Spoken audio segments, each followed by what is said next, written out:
Now we'll be talking of sources of gains from international trade. That is, how are we able to make gains from international trade? What are the sources that is allowing us to make gains?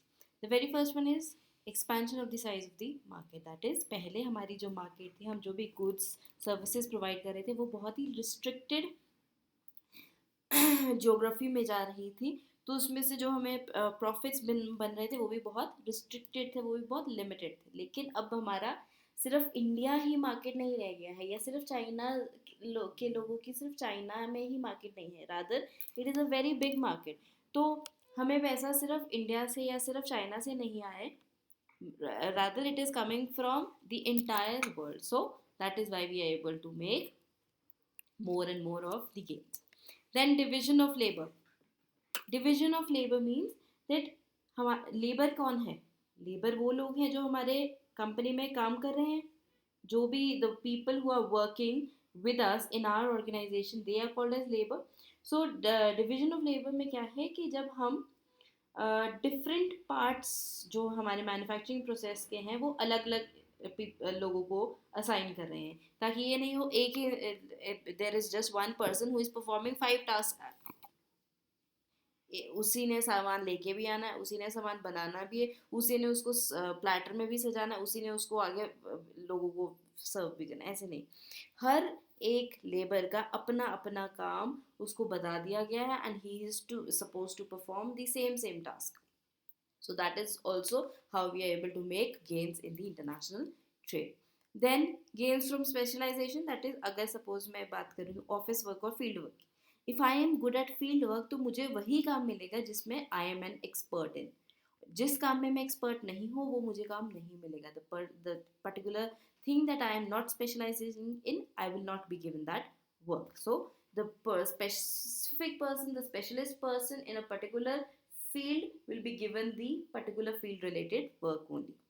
Then gains from increased product variety, ये मैंने आपको कितनी बार बता दिया है, because अगर आप Indians हो तो आपके पास सिर्फ इंडियन मार्केट का ही गुड्स नहीं आ रहे हैं, आपके पास बहुत सारे गुड्स आ रहे हैं. अगर मैं कस्टमर साइड से बात करूँ, आपके पास बहुत बड़ी वैरायटी है, बहुत बड़ा बास्केट है to choose the particular product from. तो आपके पास एज अ कंज्यूमर बहुत बड़ा स्कोप है कि कौन सा गुड आपको लेना. अगर आप मैन्युफैक्चरर हो तो आपको रॉ मटेरियल्स भी तो चाहिए, वो भी तो आप कहीं से खरीद ही रहे हो ना. Now when you are buying the raw materials from a particular place, then also you have a variety of options available at your hand कि आपको कौन सा रॉ मटेरियल कहाँ से चाहिए. Then gains from increase competition, ये मैं बात करूँगी कस्टमर के पर्सपेक्टिव से. अगर मेरा कस्टमर जो है उसको पता है कि अगर मैं अच्छा प्रोडक्ट नहीं सप्लाई करूँगा, I know that the person is not going to buy the product from me, rather it he और she is going to my competitor. तो इसलिए what the companies will try to do is the companies will try to provide the maximum at a minimum price. That is how the customers or the consumers are going to benefit from that. Then gains from increased economies of scale, that is that when we are able to have bulk production, mass production, so we are able to achieve economies of scale, that is the per unit cost of the raw material or per unit cost of different products, it is decreasing. Then productivity gains, वही कि हम जब बहुत सारी चीज़ें बना रहे, देखो अगर मैं फ़ोन की बिल की बात कर रही हूँ, चाहे आपकी फैक्ट्री में 1000 प्रोडक्ट्स बन रहे हैं या फिर 20,000 प्रोडक्ट्स बन रहे हैं, आपका फ़ोन का बिल तो उतना ही रहना है ना. तो दैट उस चीज़ से कंसिडर करो प्रोडक्टिविटी गेन्स को. अगर आपने फर्नीचर रेंट पे लिया है, उस फर्नीचर को यूज़ करके चाहे आप 1000 प्रोडक्ट्स बना रहे हो या उस फर्नीचर को यूज़ करके आप 20,000 प्रोडक्ट्स बना रहे हो, तो कुछ तो ऐसे है ना, देर आर फिक्स्ड चार्जेस ना फॉर योर फैक्ट्री, तो उसमें you are going to have productivity gains. I hope it is much clearer now.